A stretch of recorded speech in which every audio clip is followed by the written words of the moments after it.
Hi everyone, it's Andrew and Elsie, as you probably already knew because you've clicked on the video.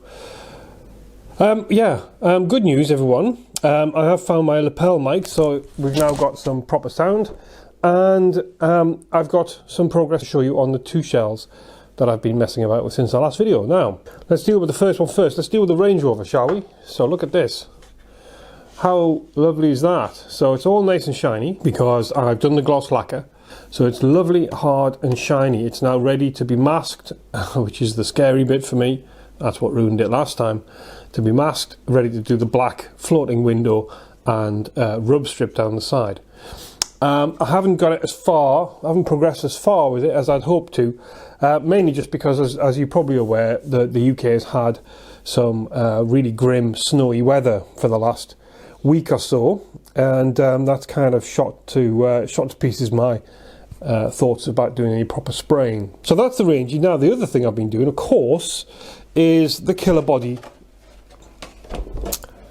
Skyline. Look at this beauty. So she has been sprayed purple on the inside, metallic purple, Tamiya PS 18 I want to say. I'll have a look, I'll put it in the video.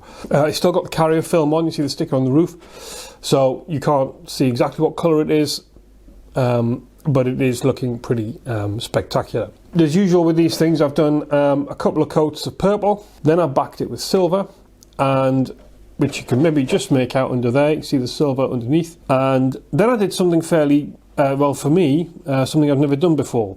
Maybe you know about this, maybe you've seen someone else doing it. I'm sure Storm's done it, but for me it was a new one. I kind of just thought about doing it. The panel lines. One of the things that bugs me about lexan is the sort of the toy-like appearance of the outside of it. But with this, what I've done is I basically scratched off when you look inside anyway, the raised door panels and bonnet and boot lines, scraped the paint back off them and then sprayed them black. So that's what the black is on the inside there. And when you bring the camera in, you can see the panel lines on the surface. It's hard to see with the light and the shine and everything, but there, maybe you can see there the black bonnet lines, the black door lines, because they're indented on the outside, but obviously that creates a raised lip on the inside, which I then just took. I took a blade to it in the end. I think they did most of these. You can feel it there. It's like reading Braille, but you know, there's the raised lines, and I just took the knife and just scraped the paint off a little bit with the file. But I found the file did score. So there's one or two places I did score the purple off, so I respray that as well. So as usual, a little bit of trial and error, but in the end, I found that although the knife left a little bit maybe of a jagged edge, it's not going to be that obvious, and certainly not at most of the speeds this is going to go at. So yeah, that was for speed, and for accuracy I could just scrape it off with the knife and spray it black and get a nice, you know, a nice set of panel lines. I hope you can see. Again, it's got the carrier film on, remember, so it's not terribly obvious, but equally it's not terribly bold and shouty. It's just a little bit more, hopefully, noticeable. It'll still be gloss. You see, when I pull the layer, the masking off, it'll be gloss, which, you know, should really be. I prefer matte black joint line, but you know, enough is enough. But the colour's pretty awesome, isn't it? It looks a little bit more bluey on the video, well, on the camera screen anyway, than it does in real life. But it's certainly got a pretty close representation to it now. So this has required a lot of cutting. It still requires a lot of cutting. I want to cut the back out, ready to put the light panel in, the rear chrome panel in there. But I have cut the front out. I sprayed it with the front sort of nose cap on, just for strength and ease of handling. And then I've cut it out afterwards, which is a bit hairy because obviously there's a danger your paint can flake and so on. But you know, so I've learnt my lesson. I probably will cut it next time before I spray it. You know, such is life. But it's been that long since I've done lexan, I kind of forgot what the best thing to do is. Anyway, so that's the shell. Not much more to show you on the shell side of it, but what I have spent the last few days, the last weekend doing, is the nose. So being Killerbody, you get a ton of parts. I showed you last time. Here's the grill made up. So this is a chrome piece with light buckets in it. You have to stick in there. A lot of sticky tape, a lot of double-sided, like ESC tape involved in this. They recommend and they give you. I have added some hot glue in places, but pretty much most of this gets stuck together. So yeah, light buckets in there. So you can put a lens, a bulb in the indicators on the side, which I've painted orange. They're clear as they come. It comes, this whole one-piece chrome thing comes with these panels unpainted, unchromed. So these are built-in clear lenses.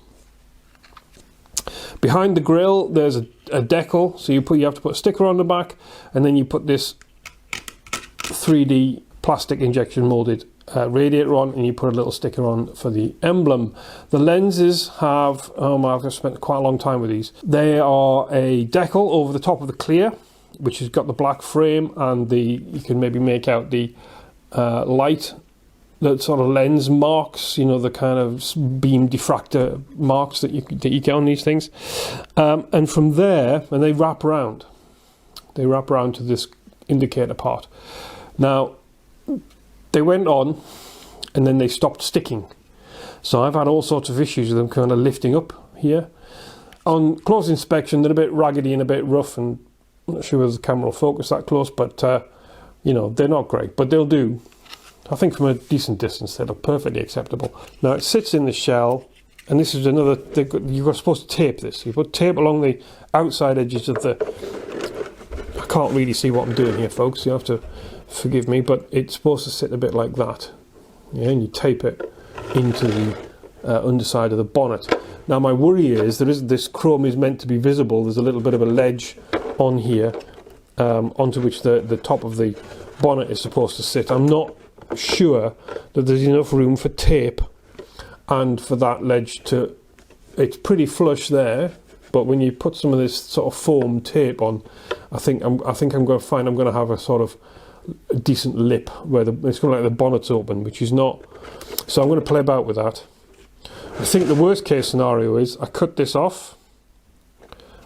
step off and basically remount it under one level down, one layer down, so I get more of a ridge, more of a step to put the tape on, to then stick it onto here. I mean, that's something I'm going to think about doing. Now, after that, you've then got this, which is the lower front section. Now I know it looks blue. I'm looking at that on the camera, and it looks really blue, doesn't it? It looks completely different. This has got the tape off. This has still got the masking film on. The masking film isn't on this anymore. So this is the finished product. The light's funny. It does kind of, there's the white balance and all sorts going a bit funny, but yeah. So this is no finish, but this basically sits under there. Again, you tape it under the wheel arch, and it will fill the gap in. Yeah. Now, that's all very nice. That's all very well and good. This is quite a complicated little piece of its own. It comes in the purple piece. You see, there's a two-part. Sorry, the purple piece is one piece. So you've got the basic U shape. You've then got this black bumper that you cut out and sits over the top. I've screwed it in, one screw each side. Again, you're supposed to stick it down, so I've done that, but I've also screwed it. You've got light lenses in here and light buckets to sit behind it with these indicator decals that go over the top, and then you have to stick on these end pieces, which are matte black plastic, and you screw on these bumper little I guess these are maybe headlight washers. And you stick them on as well. You push those through the holes and you stick them on. Then you screw on the chin spoiler, which is again a one-piece plastic unpainted chin spoiler. I think I'm going to leave it black.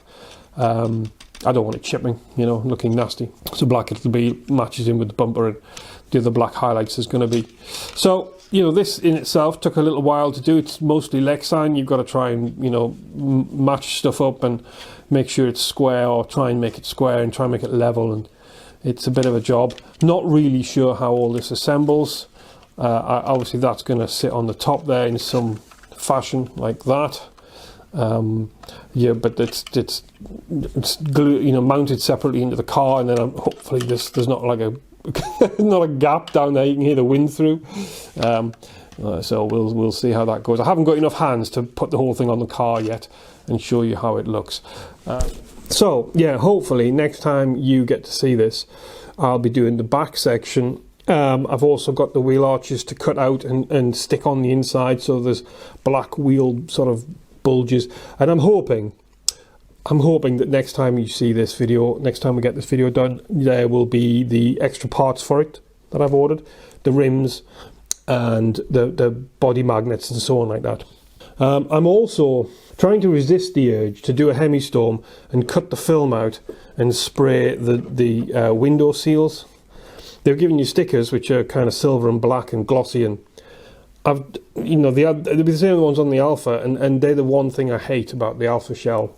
And the only thing I hate about the Alpha shell are the window stickers that don't even fit. They just they don't look convincing at all. So I'm mulling over. I'm probably going to try, aren't I? Probably going to give it a go. Can always put the stickers on afterwards if it's a bit of a mess. Yes. Is that sensible? I don't know. Put that in the comments below. Let me know. I think it's sensible. Then again, it takes me months to do what normal people would do in a few days. So, maybe it's... Yeah. Anyway, have a happy Christmas. I hope you stay well and have a good break. Oh, and you too, Ondine. I'm looking at you, girl. You have a good Christmas. We'll see you all. I see you all in 2023. All right. Thank you and goodbye. I can't promise it'll be bushy-eyed. And no, that's not right, is it? Bushy-tailed and bright-eyed. And I can't promise you that, but it'll be another year older. Does it ever end? Anyway, like this video. Does this video ever end? Well, yes, it does. What are you supposed to do? Something like that.